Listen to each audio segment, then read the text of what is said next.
Shalom, saudara-saudara yang terberkati melalui pengorbanan Tuhan Yesus Kristus di atas kayu salib.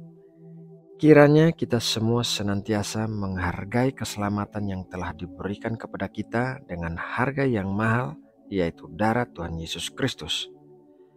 Saudaraku, marilah kita memulai saat teduh malam ini dengan berdoa untuk mempersiapkan hati kita. Bapa kami yang ada di sorga, Bapa Sorgawi yang begitu mengasihi kami, terima kasih atas berkat-berkat yang telah Engkau berikan kepada kami di sepanjang hari ini. Terima kasih karena Engkau berjalan bersama kami melewati semua suka dan duka di dalam hidup kami. Terima kasih karena Engkau selalu menopang kami dengan tangan-Mu yang penuh kasih dan kuasa. Bapa, malam ini kembali kami datang kepadamu untuk bersaat teduh. Tetapi sebelumnya kami mau mendoakan saudara-saudara kami yang sedang sakit dan mengalami masalah. Kami memohon di dalam nama Tuhan Yesus Kristus, kuasa kesembuhan dan mujizat terjadi atas semua saudara kami yang sedang sakit dan menderita. Kami memohon Engkau memberikan pemulihan dan kekuatan yang baru. Lenyapkanlah semua kelemahan dari tubuh saudara-saudara kami yang terkasih ini. Terima kasih ya Bapa. Kami juga mau mendoakan saudara-saudara kami yang sedang mengalami pergumulan masalah hidup, masalah rumah tangga, keuangan, pekerjaan, bisnis, pelayanan, dan lain sebagainya. Kami memohon campur tangan-Mu dan pertolongan-Mu dalam setiap masalah yang terjadi. Kiranya Engkau memberikan jalan keluar dan memberikan kepekaan kepada setiap orang untuk dapat melihat jalan keluar itu. Terima kasih ya Bapa. Sekarang kami sudah siap untuk masuk dalam saat teduh. Berkatilah kami dengan pengajaran yang akan mengubahkan dan membentuk hidup kami. Berikanlah kami hati yang bisa mengerti akan firman-Mu yang kami dengarkan, dan bukan hanya menjadi pendengar firman, melainkan biarlah kami menjadi pelaku-pelaku firman yang melakukannya oleh karena kami mengasihi-Mu. Terima kasih Bapa. Dalam nama Tuhan Yesus Kristus, kami berdoa dan mengucap syukur. Amin. Saudara yang terkasih di dalam Tuhan Yesus Kristus, setiap orang yang beragama pasti beribadah.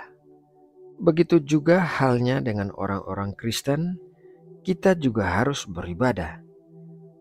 Banyak orang Kristen menganggap diri mereka beribadah dengan melakukan hal-hal yang biasanya dilakukan oleh orang beragama, yaitu berdoa dan pergi ke gereja. Mereka turut ambil bagian dalam ritual gereja dan liturgi, serta merayakan hari-hari keagamaan yang istimewa seperti Natal, Jumat Agung, dan Paskah. Tentu saja tidak ada yang salah dengan hal-hal tersebut. Akan tetapi, ibadah vertikal, yaitu menuju ke atas kepada Allah, tidak akan cukup, kecuali juga menghasilkan tindakan-tindakan horizontal atau menuju ke samping kepada sesama manusia. Jikalau seseorang mengira bahwa ia beribadah, tetapi tidak bisa menunjukkan bukti imannya dalam kehidupan sehari-hari, maka orang itu menipu dirinya sendiri. Ibadah harus menghasilkan hidup yang benar. Firman Tuhan dalam Yakobus 1 ayat 26-7 tertulis demikian. Jikalau ada seorang menganggap dirinya beribadah, tetapi tidak mengekang lidahnya, ia menipu dirinya sendiri, maka sia-sialah ibadahnya. Ibadah yang murni dan yang tak bercacat di hadapan Allah Bapa kita ialah mengunjungi yatim piatu dan janda-janda dalam kesusahan mereka dan menjaga supaya dirinya sendiri tidak dicemarkan oleh dunia. Menurut ayat Alkitab tersebut, ada 3 hal yang menjadi pengukur apakah ibadah yang kita lakukan adalah ibadah yang murni di hadapan Allah. 3 hal tersebut adalah perkataan kita, belas kasihan kita, dan perilaku kita. Hal yang pertama yaitu perkataan kita. Perkataan Yakobus dimulai dengan mengekang lidah sebagai bukti ibadahnya.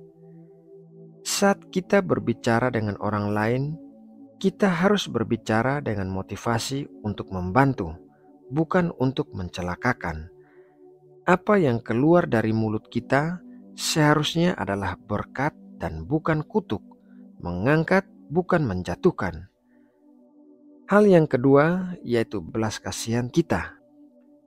Ibadah yang murni dan tak bercacat membuktikan dirinya dengan mengunjungi yatim piatu dan janda-janda dalam kesusahan mereka. Yatim piatu dan janda-janda adalah kaum yang paling sedikit mendapatkan perhatian saat itu. Jadi, saat firman Tuhan mengatakan untuk memperhatikan yatim piatu dan janda-janda dalam kesusahan mereka, artinya adalah kita memiliki belas kasihan terhadap sesama manusia yang paling membutuhkan pertolongan. Kita harus memiliki belas kasihan dengan tingkat yang paling dalam terhadap sesama yang paling kurang mendapatkan perhatian di dalam masyarakat. Hal itulah yang diperhitungkan Allah sebagai ibadah yang murni dan tak bercacat di hadapan Allah. Hal yang ketiga yaitu perilaku kita. Ibadah yang murni dan tak bercacat juga dibuktikan dengan perilaku kita yang tidak tercemar oleh dunia. Tuhan Yesus tidak berdoa agar murid-muridnya diambil dari dunia ini, melainkan agar supaya dilindungi dari yang jahat. Mari kita baca dalam Yohanes 17 ayat 15. Aku tidak meminta supaya engkau mengambil mereka dari dunia, tetapi supaya engkau melindungi mereka daripada yang jahat. Kita tidak boleh menyalahkan bahwa tinggal di tengah dunia yang tercemarlah yang membuat kita melakukan hal-hal yang berdosa, melainkan kita harus menjaga perilaku kita di dalam kebenaran firman Tuhan meskipun hidup di tengah dunia yang penuh dosa.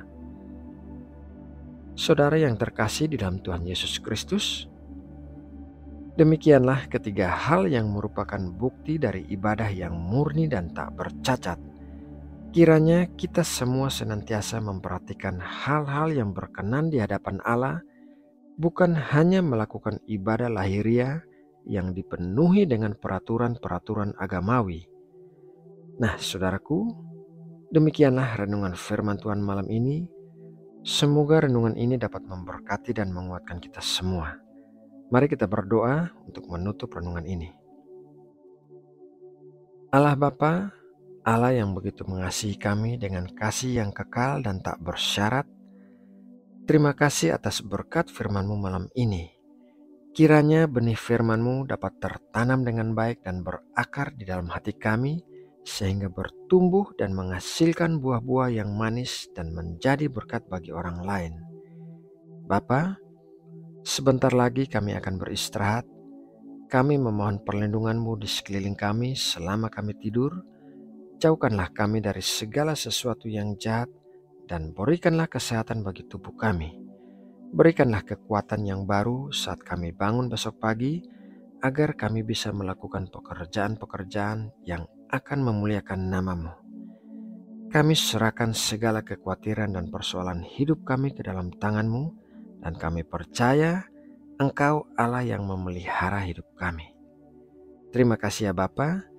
Saat ini kami juga membawa bangsa Indonesia dalam doa kami. Terpujilah nama-Mu atas negeri kami. Topanglah Indonesia dengan tangan-Mu yang penuh kasih dan kuasa, serta bawalah Indonesia menjadi negara yang lebih kuat dan stabil. Berikanlah kesejahteraan dan keamanan di seluruh Indonesia. Terima kasih ya Bapa. Dalam nama Tuhan Yesus Kristus, kami berdoa dan mengucap syukur. Amin.